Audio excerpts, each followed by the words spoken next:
The first thing, one group asked me, why is it that the force of static friction can have a larger size than the force of kinetic friction? And the reason for that has to do with what's happening on an atomic level when two surfaces try to slide across one another. Now, one thing that I can't show while I do this is how the surfaces are pressing in against each other. So they're pressing against one another, and then they're sliding across each other at the same time.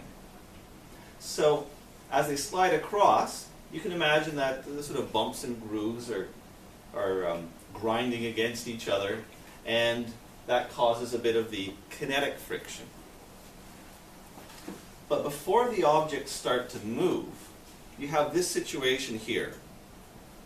And at an atomic level, what happens is this. See, this atom right here and this atom right here, they're really close to one another, and they catch a glimpse of one another. And so the bottom atom says to the top atom, "Hey, how's it going?"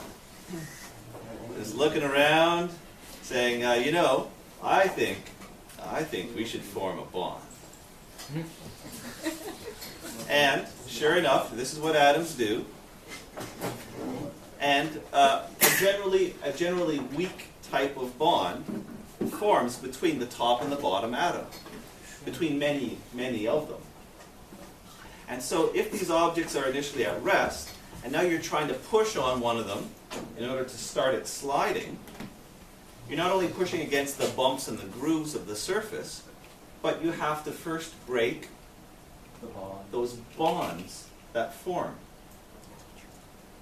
And so that's why we see that drop from the large value of static friction, that's somewhat smaller, but more steady value of the kinetic friction.